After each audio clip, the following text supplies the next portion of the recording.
자, 그럼 지난 시간이어서 둘째 시간을 진행을 합니다. 자, 그러면 우리가 배우고자 하는 제도는 대리제도입니다. 근데 대리 앞에 법률행위자가 붙었죠. 여기다 체크만 할게요. 그러면 대리라는 제도는 어디에서만, 법률행위에서만 허용이 되는 제도라는 그런 의미입니다. 그러니. 즉, 법률행위라는 것은 뭐예요? 원한대로의 법률 효과가 발생하는 법률 요건을 말해줘. 그죠? 대리는 원한대로 효과가 발생하는 어떤 법률 행위에 한해서 쓰이는 제도입니다. 자, 그럼 민법상의 대리 볼게요.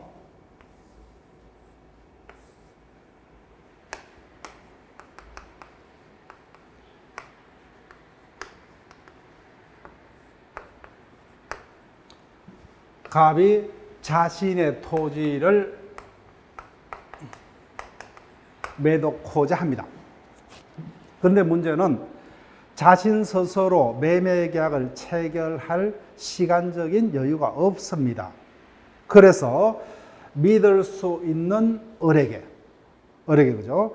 자신을 대신하여 매매 계약을 체결할 수 있는 권한을 이자에게 갑이 맡깁니다. 그래서 을이 갑을 대신해서 매매 계약을 체결할 수 있는 뭐요? 권한을 대리권이라고 그러죠. 대리권이 있는 자를 대리인.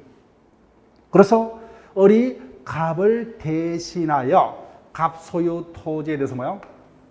병과 매매 계약을 체결을 합니다. 자, 물어볼게요. 어디까지나 토지 매매 계약은 누구와 누구 간에 체결이 되고 있죠? 을병 간에, 그죠? 즉 대리인과 상대방 사이에서 매매 계약이 체결이 되고 있습니다. 체결이 되면은 그로 인한 매매의 효과는 누구와 누구 간에? 갑병 간에. 즉 토지 소유자는 을이 아니죠, 그죠? 을은 갑을 대신해서 계약만 대신 체결하는 자입니다. 이래서 대리. 체결되면은 그 효과는 뭐예요? 갑 스스로 계약을 체결했던 거하고 똑같이 본인과 상대방 사이에 직접 매매로 인한 법률 효과가 발생을 한다. 이를 대리. 직접 발생한다 해서 뭐예요? 직접 대리라고도 하는데 당연하니까 직접이라는 단어는 생략을 하는 거예요. 생략. 대리입니다. 자, 볼게요. 그래서 민법상의 대리란 대리인이 본인의 이름으로, 거기다 체크할게요. 본인 이름으로. 즉 매매 계약을 을이 대신 체결하죠. 근데 을은 뭐예요? 자기 소유의 토지를 매매 계약을 체결하는 것이 아니라 뭐예요?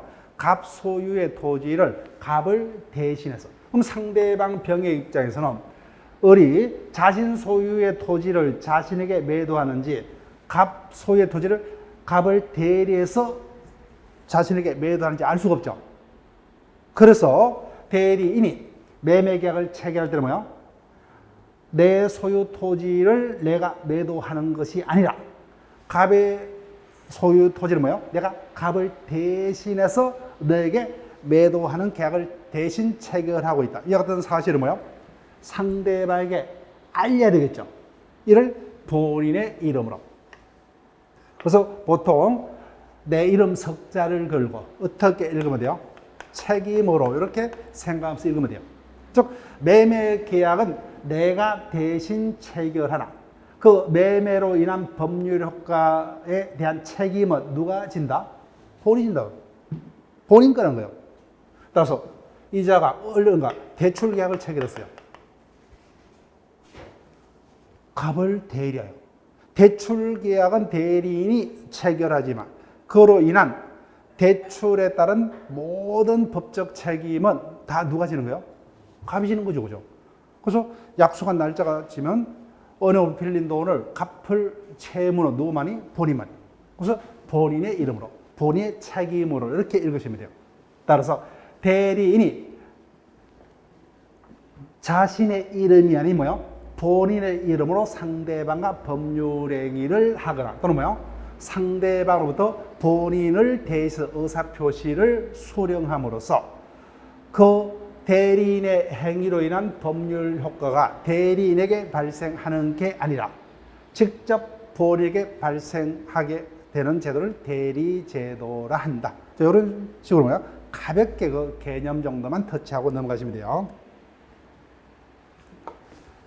그래서 우리가 배우는 대리제도는 뭐예요? 행위는 대리인이 하지만 그로 인한 법률 효과는 누구에게 발생합니까? 본인에게 직접 발생한다고 하죠. 그래서 직접적으로 본인과 상대방 사이의 효과가 다이렉트로 발생을 하는 게 우리가 배우자 하는 대리입니다. 자, 근데 간접 대리. 간접 대리는 오늘 듣고 말으세요. 시험하고 상관없어요.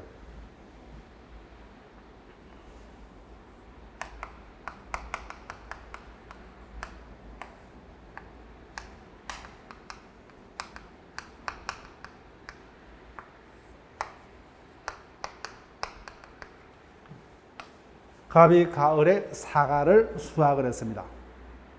수확한 사과를 자신 스스로 트럭에다가 옮겨 신고 전국 방방곳곳을 다니면서 팔 수가 없죠. 그래서 가락동에서 청가상을 경영하고 있는 을에게 자신이 수확한 사과를 다 갖다 줍니다. 어떻게 이야기입니까? 네가 대신 팔아달라 그죠. 다 팔면은 너의 수고비, 수수료를 제하고 그 대금을 나에게 달라. 자, 그러면 어떻게 돼요? 을이 고객에게 사과를 팔 때 갑의 책임으로 팝니까? 자기가 책임지고 팔아요? 자기가 책임지고 그죠. 따라서 그 매매 행위는 본인의 이름이 아닌 뭐요? 자기의 이름으로 보죠. 즉 자신의 책임으로. 그래서 이자는 누구하고 매매를 했어요? 각각 매매 계약을 한 거 아니죠. 을과 매매를 했기 때문에 그로 인한 매매에 따른 법률 효과도 누구 간에만, 갑을 간에만 을, 병 간에만 발생해요.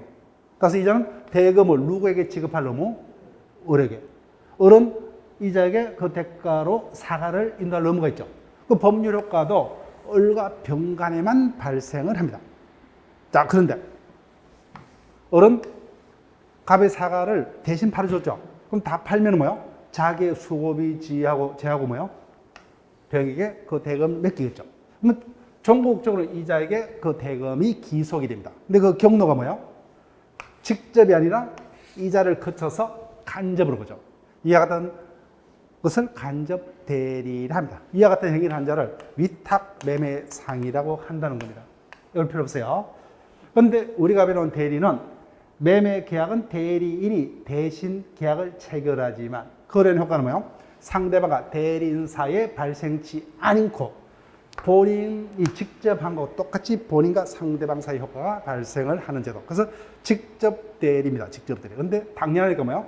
직접은 생략하고 대리라 칭한다는 거예요. 자, 사자 볼게요. 사자.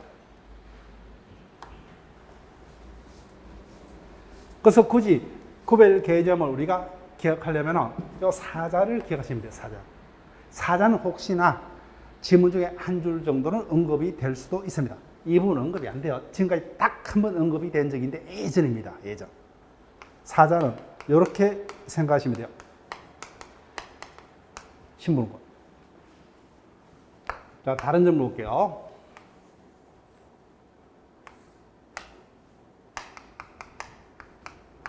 자, 그림은 똑같아요. 갑이 자신의 토지를 을에게 3억에 매도하기로 의사를 결정을 했습니다. 벽이 뭐예요? 3억에 팔기로 의사를 결정했어요. 근데 매매가 성립하려면 그 의사가 벽에게 전달이 되게 되죠. 근데 자기가 직접 그 매도 의사를 전하지 않고 뭐예요? 이자에게 심부름을 대신케 합니다. 그래서 을이 갑이 결정한 의사를 뭐예요? 병에게 가서 갑이 그 자신의 토지를 너에게 3억에 팔기를 원하더라. 나에게 대신 전하게 했다 그죠. 그래서 대신 그 의사를 전하는 거예요. 이자가 작성 청약서를 뭐예요? 대신 갖다 줍니다. 전달하죠. 또는 말로서 대신 표시해요. 이런 자들을 사자라 합니다. 사자. 그럼 근본적인 차이점이 보세요. 우리가 배우자는 대리다 그죠. 자, 갑이 토지를 팔고자 하는데 지금 시간이 없어요. 그래서 누구에게? 믿을 수 있는 친구 을에게 네가 알아서 뭐야? 적당한 가격으로 내 토지를 팔아달라. 그러면 얼마 받고 누구에게 팔 것이냐를 그 의사를 대리에 있어서는 누가 결정해요? 대리인이 결정합니다. 대신. 이와 같은 권한을 본인부터 받았죠. 그죠? 그 대리인이 얼마를 받고 누구에게 팔 것이냐를 대리인이 결정해서 매매계약을 체결합니다. 이를 우리가 배우는 대리랍니다. 근데 사장은 뭐야? 본인이 의사를 다 결정했어요. 단순히 을이 중간에서 갑의 의사를 을에게 뭐야? 단순히 전달하거나 표시하는 심부름을 하는 자에 불과합니다. 이를 사자. 자, 볼게요. 사자는 본인이 결정한 의사 표시를 단순히 뭐야? 상대방에 전달하거나 상대방이 그대로 본인의 의사를 표시하는 심부름권을 사자라 한다는 겁니다. 그 차이점. 그 차이점만 여러분들이 기억하시면 되고. 자, 그 다음. 자, 대리 파트에서는 두 문제에서 최대 네 문제까지가 출제가 되는데, 일단 대리 파트에도 대부분의 질문들은 뭐예요? 평이하게 출제가 돼요. 근데 어렵게 출제될 수 있는 파트가 무건 대리 중 표현 대리예요. 표현 대리. 협의의 무건 대리는 시간이 지나면 자연스럽게 해결이 됩니다. 130조부터 135조 조문까지만 우리가 시험 장소에서 그것을 적용할 수 있으면 돼요. 기억해서. 그 수험생들이 조금 어렵게 느끼는 파트는 표현 대리 파트예요. 그 표현 대리 파트만 정복하면 나머지 대리 파트는 크게 어려울 게 없습니다. 근데 대리 파트를 그냥 평면적으로 교과서를 읽으면 이해가 안 돼요. 항상 내가 당사자라고 느끼면서, 그죠? 예, 내가 토지를 팔아야 되는데 시간이 없다. 그래서 누구에게 대신 할 것이냐, 그죠? 믿을 수 있는 부인에게 또는 남편에게 대리권을 줄 수도 있고, 결혼한 법 없다면 뭐요? 친구에게 대신 할 수도 있죠. 예, 그때 어떻게 될 것이냐, 이런 것을 생각하면서 읽으면 좀 이해가 될 거예요. 자, 4번. 그래서 대리인에는 두 명이 있습니다. 본인을 대리할 수 있는 대리인은 법정 대리인도 있고 뭐요? 임의 대리인도 있다. 그 구별은 대리권이 어떠한 원인에 의해서 발생을 했냐에 따라서 구분입니다. 법정 대리란 것은 항상 법정은 어떻게 읽어달라고 그랬죠? 법률, 규정, 줄여서 법정이죠. 즉 대리인에게 발생한 대리권은 뭐예요? 법률 규정에 의해서 대리권이 대리에게 발생한 대리를 법정 대리. 대표적인 게 우리가 이미 지나쳐왔던 뭐예요? 제한 능력자의 친권자 등이 가지는 대리권을 법정 대리권이라 했다 그죠? 법에서 대리권이 발생을 합니다. 그런데 임의 대리는 말 그대로 뭐예요? 본인이 원해서. 앞에서 제가 설명했다 그죠? 갑이 자신의 토지를 매도키로 결정을 했는데 스스로 매도할 시간이 없죠. 자신이 원해서 뭐요? 믿을 수 있는 친구에게 자신을 대리해서 계약을 체결할 수 있는 대리권을 친구에게 맡겼죠. 그때 을이 가지는 대리권이 뭐요? 임의 대리권이다 그죠. 따라서 대리권이 본인의 수권행위. 자, 수권행위라는 것은 뭐요? 대리권을 수여하는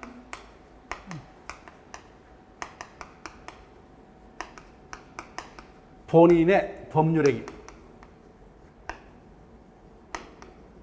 법률행위를 줄여서 수권행위라 한다는 겁니다.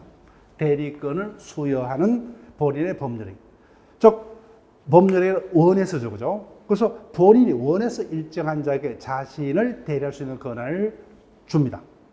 이와 같은 본인의 법률행위를 수권행위. 즉, 본인의 수권행위에서 발생한 대리인의 대리권이 임의 대리권. 법률 규정에서 대리의 대리권이 발생한 것을 법정 대리권이라 합니다. 그 다음, 능동, 수동은 말 그대로요. 말 그대로 능동 대리라 하면은 대리인이 뭐요? 본인을 대신해서 적극적으로 대리인의 의사를 결정할 수 있는 대리를 능동 대리. 앞에서 갑이 을에게 네가 알아서 토지를 뭐야? 팔아달라. 그러면은 얼마를 받고 누구에게 팔 것이냐, 그와 같은 의사를 다 누가 알아서 결정합니까? 대리인이 알아서 결정하죠. 이와 같은 대리를 능동 대리라 합니다. 능동 대리. 근데 반대로 수동 대리란 대리인이 뭐야? 본인을 대신해서 상대방으로부터 의사 표시를 뭐야? 대신 받을 수 있는 대리를 수동 대리. 그래서 매매 계약이 성립했어요. 갑이 매도인다, 그죠? 그 매매 계약이 성립했다면 상대방 매수인은 매도인 측에 약속한 중도금, 잔금 등을 지급을 해야 되겠죠. 근데 보통 누구에게 지급합니까? 대리인에게 대신 지급하죠. 그때 상대방이 대리인에게 대신 지급합니다. 니하라고 대금을 대리에게 지급합니까? 본인에게 전하라고 대신 지급해요? 후자도 그죠. 이와 같이 대리인이 상대방으로부터 본인을 대신해서 이와 같은 의사표시 등을 수령할 수 있는 이와 같은 대리를 수동대리라 합니다. 이와 같이 나누어지지만 그죠? 자, 우리 상식상 보세요. 갑이 팔아달라 그랬어요. 그럼 갑은 을에게 매매 의사를 결정할 수 있는 능동대리권만 주겠습니까? 계약이 체결됐다면 아울러 상대방 매수인부터 중도금, 잔금도 아울러 대신 수령할 수 있는 권한까지 주겠어요? 후자겠죠. 그래서 일반적으로는 능동대리권을 가진 자는 뭐요? 당연히 수동대리권도 같이 가지는 것을 원칙으로 한다는 겁니다. 그래서 그 경우가 우리가 임의대리의 대리권 범위에서 쭉 연습을 할 거예요. 그 다음, 유권, 무권대리. 그래서 을이 매매 계약을 체결할 때는 어떻게 체결합니까? 병에게 갑으로부터 받은 뭐요? 일반적으로 위임장을 을에게 제시해서 갑의 대리인 을하고 병과 매매 계약을 체결을 하겠죠, 그죠? 매매 계약을 체결했어요. 매매 계약은 대리인이 대신 체결했죠. 자기의 토지를 매매한 게 아니라 뭐야? 갑 소유의 토지를 대신해서 매매 계약을 체결했다, 그죠? 근데 문제는 대리인에게 내부적으로 정상적으로 갑을 대리할 같은 권한이 애초부터 없습니다. 대리권도 없는 자가 뭐야? 본인을 대리한 대리행위로 뭐요? 대리권 없이 했다서 무권 대리를 합니다. 정상적인 뭐요? 대리권이 있죠. 유권 대리. 유권 대리는 시험 문제다 아니다? 시험 문제? 아닙니다. 아니에요. 그래서 무권 대리가 시험 문제입니다. 근데 무권 대리는 최소한 한 문제 이상, 최대 두 문제까지가 출제가 될 겁니다. 그 다음에 무권 대리 파트에서는 협의 무권 대리가 출제가 된다면 웬만하면 사령 문제로 출제가 됩니다. 사령 문제. 자, 그 다음에 수권행위. 앞서 했다 그죠? 말 그대로 수권. 대리권은 뭐요? 수여하는 본인의 법률행위를 줄여서 수권행위. 대리인에게 본인을 대리해서 뭐요? 매매 등의 법률행위를 할 수 있는 권한을 본인이 대리인에게 수여하죠. 이를 수권행위라 한다고요. 수권행위. 자, 그 다음에 현명주의. 114조, 115조에서 규정을 두는데, 자, 이거 다시 볼게요. 매매 계약은 누가 체결합니까? 대리인이 체결하죠. 그 다음, 을이 갑을 대리해서 은행과 대출 계약을 체결합니다. 대출 계약은 현재 누가 하고 있어요? 대리인이.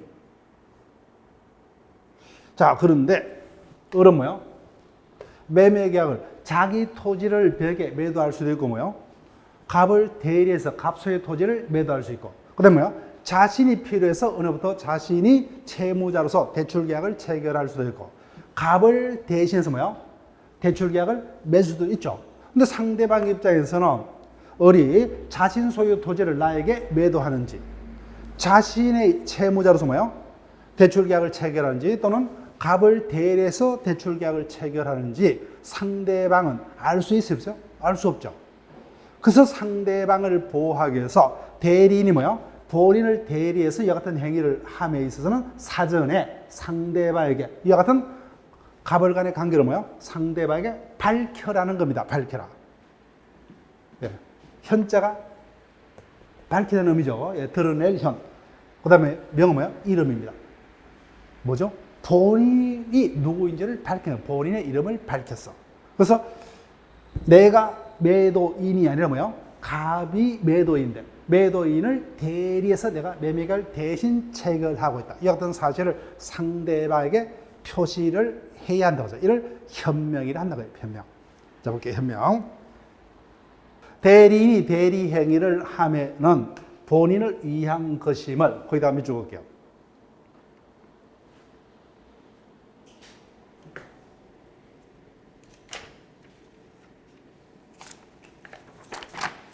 본인을 위한 것임을 표시하여야 한다. 이를 현명주의란다. 자, 그런데 여러분들은 어디다 가시냐면은 172페이지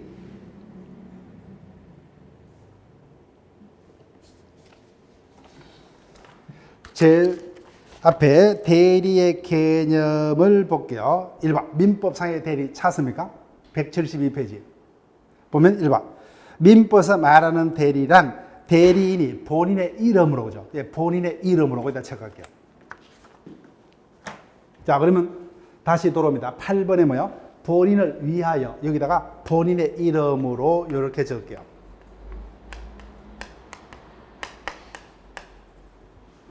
그래서 조문상으로 이렇게 표시되어 있습니다. 조문상으로는 현명의 문구가. 근데 이해는 이렇게 해달라는 거예요. 즉 현명의 의미가 조문상으로는 본인을 위한 것임을 표시하는 대리의 행위를 현명이랍니다. 현명. 자, 어떤 의미냐? 을이 토지 매매 계약을 체결하면서 뭐요? 그 매매 계약이 나를 위한 것이 아니라 뭐요? 본인을 대신해서 본인을 위해서 매매 계약을 대신 체결하고 있다. 이를 상대방에게 표시를 해야 한다고 하죠. 이를 현명이랍니다. 현명. 다른 말로 뭐요? 매매계약, 대출계약은 내가 체결하지만 그에 대한 법적 책임은 누가 진다? 본인이 진다. 그죠? 그래서 다른 말로 본인의 이름으로.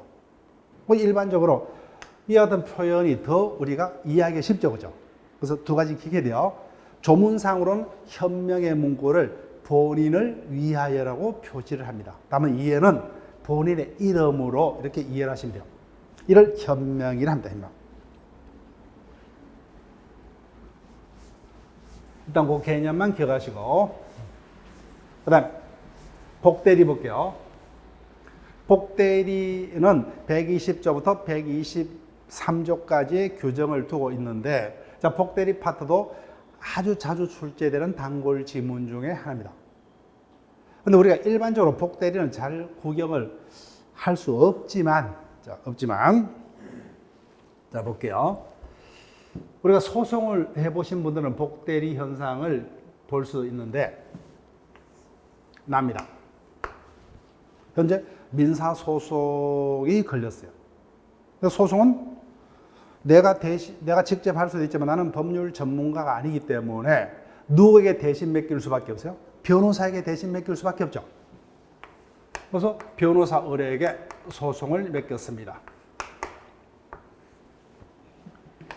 근데 변호사가 나의 사건만 변호합니까? 여러 사람의 사건을 동시에 변호해야 돼요? 후자죠, 그죠? 그러면 사무실을 운영할 수 있기 때문에. 근데 문제가 생겼습니다. 당일날, 같은 시간에 여러 개의 사건이 같이 기일이 잡혀버렸어요. 근데 몸은 한 몸이니까 모든 법정에 동시에 출두할 수 없죠, 그죠? 근데 내 사건은 서울중앙지법에서 진행되는데 수임료가 500밖에 안 돼요. 사건이 크기가 적기 때문에.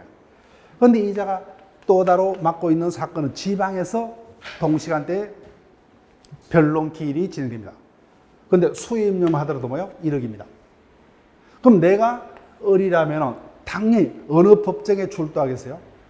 지방에 출두해야 되죠. 근데 나의 사건도 뭐요?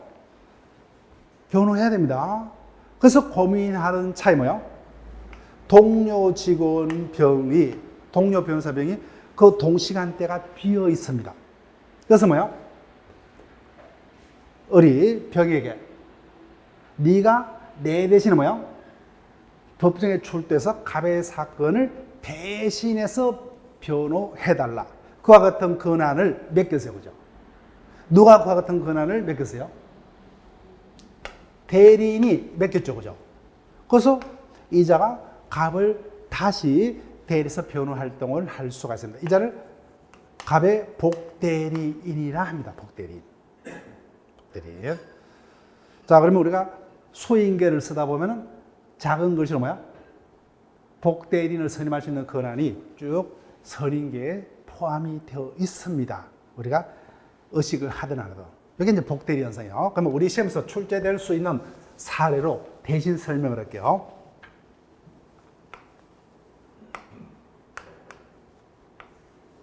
갑이 을에게 대리권을 줬다고 하죠. 그럼 갑의 대리는 누굽니까? 을이에요. 근데 을이 뭐야?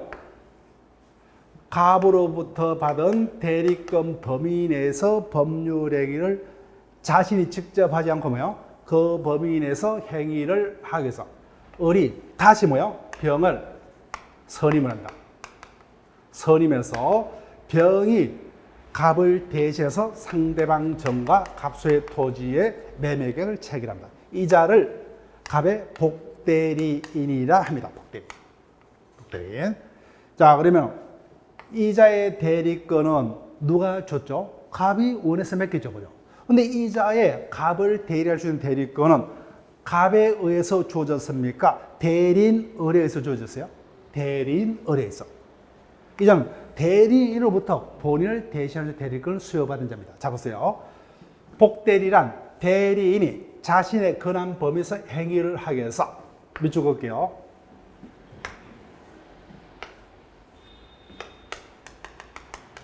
대리인이 뭐야? 자신이 책임지고 선임했어요. 선임은 누가 합니까? 대리인이 했어요. 선임이 되었어요. 그 선임됐다면 이자는 자신을 선임한 대리인의 대리인이 아니라 뭐요? 본인의 대리인이 됩니다. 여기다가 체크할게요. 선임은 대리인이 선임합니다. 근데 이자는 뭐요? 자신을 선임한 대리인의 대리인이 아니라 본인의 대리인이 됩니다. 이를 복대리라 한다고요. 일단 개념 통과하셔야 돼요. 자, 그럼 10번 보세요. 그래서 대리인이 뭐요? 자신의 권한 범위 내의 행위를 대신할 수 있도록 뭐요? 복대리인을 선임할 수 있는 대리인이 가지는 권한을 복인권이라 합니다. 복인권. 선임한 행위를 뭐요? 복인행위라 한다는 거예요. 복인행위. 자, 그런데 여기 보세요. 이자가 법정 대리인이요. 즉 법정 대리인은 대리권이 누구로부터 주어집니까? 법률 규정에 의해서 자신이 원해서 대리인이 된 자가 아니죠. 근데 법정 대리인은 사표도 못 내요. 사표도 안 됩니다. 그래서 우리 법 뭐요? 법정 대리인은 원하면 자유로이 복대리인을 선임할 수 있도록 합니다. 그래서 법정 대리인은 원하면 뭐요? 자유로이 복대리인을 선임할 수 있어요. 근데 이자가 임의 대리인. 자, 납니다. 나는 누구를 믿고 대리권을 줬죠? 을을 믿고 그죠. 그래서 을이 뭐요? 나의 믿음에 반해서 이자로 하여금 대신 가능성 내가 예상했던 바가 아니죠, 그죠? 그래서 자기가 하기 싫으면 뭐요? 언제든지 사표 던지면 되죠, 그죠? 그렇기 때문에 임의 대리인은 원칙 복대리인 선임 못합니다. 그래서 복대리인을 선임하려면 뭐요? 본인부터 성낙을 받아야 돼요.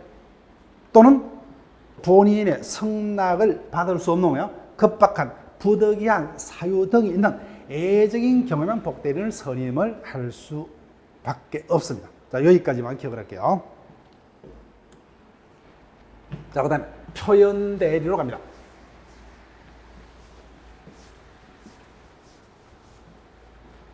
표현대리는 세 가지 종류가 있습니다. 하여튼 표현대리가 대리 파트에서 가장 힘듭니다.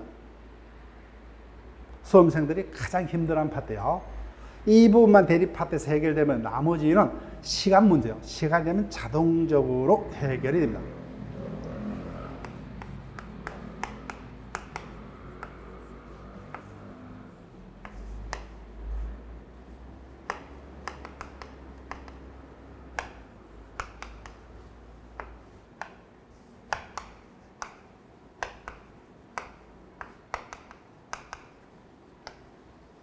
을이 갑의 대리인 을하고 병과 매매 계약을 체결했습니다. 을이 갑의 대리라 칭하면서 병과 갑소의 토지 매매 계약을 체결했죠. 근데 문제는 을이 갑을 대리해서 매매 계약을 체결할 대리권이 없습니다. 대리권도 없이 본인을 대리해서 이와 같은 법률 행위를 했다고 하죠. 이와 같은 대리를 무건대리라 합니다. 무건대리. 근데 무건대리는 두 가지로 나눠서 설명을 합니다. 첫 번째가 표현대리요. 표현대리. 그 다음 두 번째가 나머지 표현대리에 해당되지 않는 나머지 무건대리를 통틀어서 협의의 무건대리를 합니다. 130조부터 136조까지로 되어 있는데 136조는 신경 쓸 필요 없어요. 그래서 이 부분은 130조부터 135조까지가 문제됩니다. 근데 이 부분은 어렵지 않아요. 이 부분을 만약에 출제되면은 사령 문제로 주로 출제가 될 겁니다. 근데 이 부분이 문제예요. 앞으로 표현자는 이렇게 이해를 하시면 돼요. 우리 시험에서 표현이란 단어는 민법 총칙에서 표현대리와 채권법 파트에서 뭐요? 표현 수령권자라는 두 가지 경우에서 볼 겁니다. 똑같은 의미로 받아들이시면 돼요. 일단 물어볼게요. 어른, 갑을 대리해서 갑수요 부동산을 어렵게 매도할 수 있는 대리권이 있다 없다? 없어요. 무건대리입니다. 무건대리. 근데 무건대리인데 상대방 병이 보기에는 뭐요? 이자는 정상적인 대리인으로 보입니다. 겉으로는. 겉으로는 뭐요? 정상적인 대리권자로 보여요. 그렇게 믿음에 이자는 전혀 잘못이 없어요. 선의 앤더 무가시더 거죠. 전혀 잘못이 없어요. 근데 표현 대리가 성립하려면 세 가지 모두 다 상대방은 전혀 잘못이 없어야 돼요. 그런데 이자가 뭐예요? 을이 진실로는 갑의 대리인이 아님에도 불구하고 갑의 대리인으로 믿을 수밖에 없었고, 그죠? 없었는데 잘못이 없어요. 근데 그 원인에 여러 가지가 있겠지만 그 원인을 캐고 들어가니까 뭐예요? 본인에게 어느 정도의 책임의 여지가 있습니다. 그때 이자는 잘못이 없죠. 그래서 대리제도의 거래 안전을 도모할 목적으로 이자는 보호를 해야 되겠죠. 그죠? 보호를 해야 되기 때문에 무건 대리지만 이자가 잘못이 없기 때문에 잘못이 있는 본인으로 하여금 이자가 믿은 대로 뭐요? 정상적인 유권 대리하고 똑같은 책임을 본인에게 법에 의해서 지웁니다. 이와 같은 무건 대리를 뭐요? 표현 대리라 한다고 표현 대리. 자, 물어볼게요. 표현 대리는 유권 대리다, 무권 대리다? 무권 대리입니다. 무권 대리지만 뭐요? 잘못이 없는 상대방을 보호를 하기 위해서 법에 의해서 뭐요? 본인에게 책임을 지우는 무권 대리를 표현 대리합니다. 그래서 표현 대리가 성립하면은 무권 대리지만 뭐요? 본인은 상대방에게 상대방이 믿은 대로 정상적인 대리하고 똑같은 책임을 져야 한다는 거예요. 그럼 매매가 있었다면 정상적인 매매가 있었던 거로 법률 효과가 발생을 해버려요. 이와 같은 무건대리를 표현대리합니다. 자, 보세요. 표현대리란 무건대리 중에서 뭐요? 본인에게 책임이 있다고 생각되는 어떤 특별한 경우에 잘못이 없는 상대방을 보호를 하기 위해서, 그죠? 상대방은 잘못이 없어야 돼요. 본인에게 책임을 지우는 무건대리를 표현대리를 한다는 거예요. 그래서 표현대리는 세 가지 종류가 있습니다. 125조 표현대리, 126조 표현대리, 129조 표현대리가 있습니다. 근데 그 중에서 개별적 표현대리의 내용을 묻는다면 126조가 시험 문제입니다. 자, 125조는 단독으로는 출제될 가능성이 별로 많지 않습니다. 자, 125조 표현대리는 제목이 이렇게 되어 있죠. 대리권 수여 표시한 표현대리 이렇게 되어 있다고 그죠? 제3자에 대하여. 거기다 한번 적을게요. 앞서서 표현대리는 무건대리지만 누구를 보호를 하기 위해서 둔 제도입니까? 상대방. 그래서 이때 제3자라 하면은 표현대리 세 가지 모두 다 대리행위의 상대방을 지칭하는 문구예요. 대리행위의 상대방을 의미하는 문구입니다. 자, 그럼 볼게요.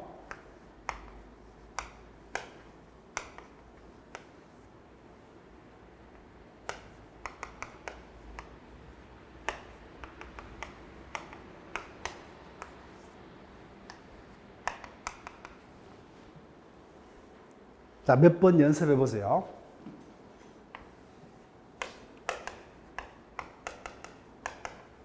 자, 본인이 토지 소유자입니다. 같은 동네에 거주하고 있어요. 어느 날 병을 찾아옵니다. 병에게 갑이 어떻게 이야기를 하느냐? 내가 땅을 팔아야 되겠는데, 그죠? 시간이 없다. 그래서 을에게 대리권을 주었다고 병에게 이야기를 했어요. 근데 아직까지 뭐요? 대리권을 준 바 없어요. 그렇지만 상대방 병은 본인으로부터 그와 같은 이야기를 들었기 때문에 을을 누구로 오해를 합니까? 갑의 대리인으로 오해를 할 수밖에 없죠. 그때 믿고서 매매계약을 체결했을 때 뭐요? 갑에게 잘못이 있기 때문에 갑에게 책임을 줍니다. 이를 125조 표현돼요. 자, 볼게요. 제3자에 대해서 밑줄 것이고, 제3자는 다 누구를 이야기하는 거예요? 이자를 부하게 제도입니다. 표현들이 세 가지 모두 다 제3자는 이자를 말해요. 대리행의 상대방. 즉, 표현들은 유권대리다, 무권대리다? 무권대리죠. 그렇지만 이자가 잘못이 없기 때문에 이자를 보호하기 위해서. 그래서 제3자는 대리행위의 상대방을 말하는 거예요. 제3자에 대하여 타인에게 대리권을 수여함을 표시한 자. 이때 타인이 뭐요? 표현 대리인이고, 표시한 자는 뭐요? 본인갑이다, 그죠? 본인갑은 그 표시된 대리권 범위 내에서 그 행한 그 타인과 제3자 간의 법률 행위에서 책임이 있다.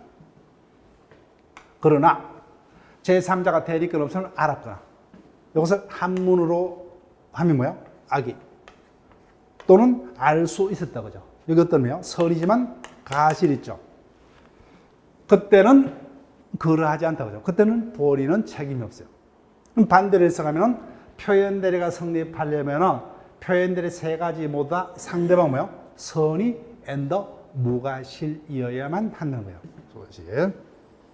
자, 그러면은 느낌이 안 오죠, 그죠? 예. 근데 일반적으로 성립할 수 있는 예를 들어 볼게요. 우리가 홈쇼핑에서 보면은 유명 탤런트들이 자신의 이름으로 각종 어떤 물건들을 팔죠, 그죠? 그래서 예를 들면 김수미 김치를 홈쇼핑에서 매도를 합니다. 근데 실질적으로는 그 김치 사업자가 그분입니까? 다른 사람이요? 다른 사람일 가능성이 많죠, 그죠? 그렇지만 김수미 김치하고 팔려요. 그럼 고객 입장에서는 당연히 그 김치 판매를 모든 법적 책임을 누가 지는 걸로 믿고서 매수합니까? 그분이, 그죠? 이 경우입니다.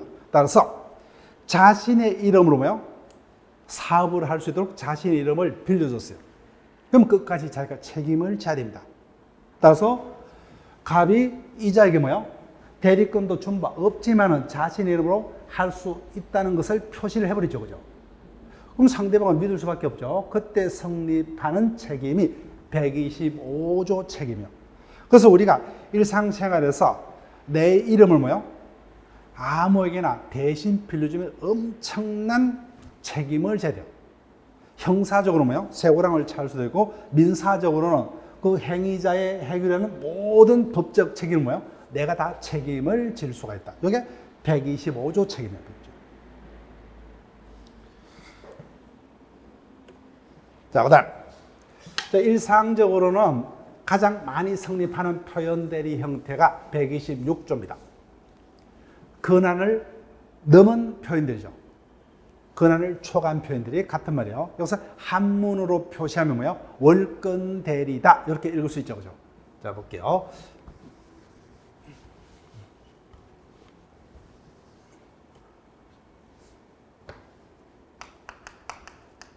이자에게 자신의 부동산을 담보로 대출받을 수 있는 권한을 을에게 맡겼습니다. 당연히 대리권이 있어요, 없어요? 있죠. 담보 대출을 받을 수 있는 대리권을 갖습니다. 그런데 현실적으로는 갑의 대리인 을하고 뭐요? 아예 갑소의 토지를 을에게 매도해버렸어요. 이자는 담보 대출을 받을 수 있는 권한만 있었을 뿐 본인 소유의 부동산을 매도할 권한이 있었다, 없었다? 없었죠. 그렇죠? 즉 자신이 가지는 권한의 범위를 넘어서, 자, 그때 상대방이 뭐요? 일정한 대리권이 있었기 때문에 가지고 있는 대리권의 범위를 넘는 행위에 대해서도 뭐요? 똑같이 권한이 있다고 믿고서 믿었는데 잘못이 없죠. 그때 성립하는 표현 대리를 월권 대리, 권한을 넘는 표현 대리라고. 일반적으로 표현 대리가 성립한다면 우리 사회에서 권한을 넘는 표현 대리가 가장 많이 빈번하게 성립을 할 겁니다. 자, 볼게요. 대리인이 자신의 대리권 밖의 법률 행위를 한 경우, 제3자는 다 똑같다 그러죠. 제3자는 다 누구를 이야기한 거예요? 상대방. 표현 대리는 무권 대리지만 잘못이 없는 상대방을 위한 제도이기 때문에 다 대리행의 상대방을 지칭하는 문구입니다. 제3자가 권한을 넘는 행위에 대해서는 실질적으로 대리권이 없음에도 불구하고 권한이 있다고 믿을 만한 정당한 이유가 있는 때, 거기다 착각해요. 정당한 이유가 있는 때는 본인은 그 행위에서 책임을 진다. 자, 앞에서 표현 대리는 세 가지 형태가 있는데 앞서 125조 개념을 봤죠. 그래서 126조 권한을 넘는 표현 대리를 보고 있다. 근데 표현 대리는 일단 결론적으로 무권 대리입니다. 그렇지만 잘못이 없는 상대방을 보호를 하기 위해서 법에 의해서 뭐요? 본인에게 책임을 지우는 이 어떤 무권 대리를 표현 대리라 하는데, 표현 대리가 성립하려면 세 가지 모두 다 뭐요? 상대방은 선이고 무과실이어야만 합니다. 그런데 조문에서 125조는 선이 무과실을 표현하는 문구가 있었죠. 상대방이 뭐요? 악이거나 가시점 표현대가 성립하지 않는다. 반대로 해석하면 뭐요? 표현대가 성립하려면 상대방은 선이고 무과실이어야 된다. 조문상으로 표시가 되어 있어요. 그런데 126조는 어디에도 뭐요? 선이 무과실이라는 단어가 없죠, 그죠? 그럼 선이 무과실이라는 단어를 찾아내야 돼요. 그 단어가 뭐요? 여기입니다. 그 정당한 이유가 상대방의 선이 무과실을 표현하는 문구가 됩니다. 자, 129조로 갑니다. 마지막 유형이요. 자, 이 부분은 조문 정도만 기억을 하시면 돼요. 대리권 소멸의 표현 대리. 대리권이 소멸했습니다. 어떤 이야기요?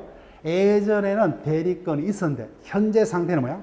가졌던 대리권이 소멸한 상태입니다.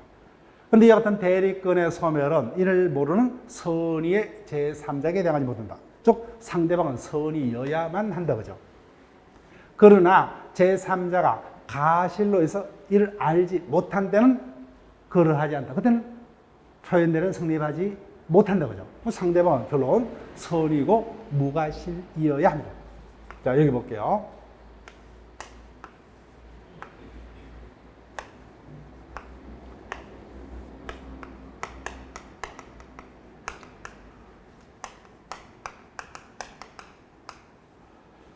가락동에서 엄청나게 규모가 큰 야채상을 경영을 합니다.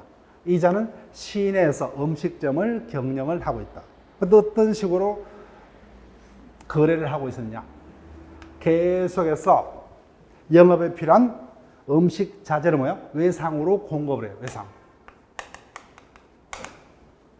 그때 월말이 되면 뭐야? 직원인 대리인을 병에게 보내서 뭐야? 외상 대금을 수령하는 식으로 거래를 하고 있습니다. 그런데 이제는 회사를 간뒀어요. 회사를 간둬버렸습니다. 그럼 이제는 영업 외상 대금을 수령할 수 있는 대리권이 있어요, 없어요? 없죠. 그런데 이제는 그와 같은 사실을 몰라요. 월말에서 찾아옵니다. 외상값 주세요. 그러면 종전대로 을에게 외상금을 그대로 지급을 한다, 지급치 않는다? 지급하죠. 이때 성립하는 표현 대리를 대리권 성립 소멸 후에 표현 대리를 한다는 거죠. 이해가 제일 쉽죠, 그죠? 따라서 129조 표현 대리가 성립하려면 애초에 뭐요? 대리권이 처음부터 없었던 경우는 대리권 소멸 후에 이와 같은 용어 자체가 성립할 수가 없죠, 그죠? 즉 대리권 소멸 후에 표현 대리라는 것은 애초에는 대리권이 있었지만 현재는 뭐요? 가졌던 대리권이 소멸했음에도 불구하고 종전에 가졌던 그 범위 내에서 대리행위를 한 경우에 상대방이 잘못이 없을 때 성립하는 표현 대리를 대리권 소멸 후에 표현 대리를 한다. 그 표현대리는 세 가지 종류가 있죠, 그죠? 근데 개별 표현대에서 출제가 그 요건을 묻는다면 126조밖에 없어요. 126조. 129조는 출제될 가능성이 높고였고, 125조는 표현대리 전반을 물을 때 하나 정도의 어떤 질문은 포함될 수가 있습니다. 그래서 표현대리는 세 가지 유형이 있습니다. 근데 물어볼게요. 표현대리는 유권대리다, 묵건대리다? 묵건대리입니다, 묵건대리. 묵건대리인데, 상대방은 그 묵건대리는 뭐요? 정상적인 대리권을 가진 유권대리인으로 믿었죠, 그죠? 믿었다. 뭡니까? 선의. 근데 선의인데 잘못이 있다, 없다? 없다. 그래서 상대방이 선의고 무과실이었을 때, 묵건대리이지만 뭐요? 잘못이 없는 상대방을 보호를 해서 대리제도의 거래 안전을 도모할 목적으로 법에 의해서 뭐요? 본인에게 정상적인 대리하고 똑같은 법적 책임을 지우는 묵건대리를 뭐요? 표현대리란다. 그래서 표현대리. 요건 세 가지가 있지만 성립하면 효과는 다 똑같습니다. 그래서 표현대리가 일단은 우리 대리 파트에서는 대부분의 수험생들이 가장 힘들어하는 파트 중에 하나입니다. 저하고 연습하면 이 부분도 틀리지 않고 충분히 넘어갈 수가 있습니다. 그래서 이 부분만 우리가 넘어가게 되면은 나머지 협의 묵건대리는 이해만 하면 끝나버려요. 나를 뭐요? 본인으로 생각하면서 1등 뭐요? 나를 대리인으로서 생각하면서 1등. 이렇게 현실감 있게 뭐요? 그 조문을 한번 기억을 하게 되면은 본 시험에서 법원이 사령으로 출제됐을 때 130조부터 뭐요? 135조 내용을 우리가 마지막까지 외웠다면은 절대 틀리지 않을 정도의 그런 어떤 수준의 문제가 출제가 될 거예요. 자, 그러면 잠시 쉬었다가 마지막 협의 묵건대리 개념 이하로 이어서 계속 진행을 합니다.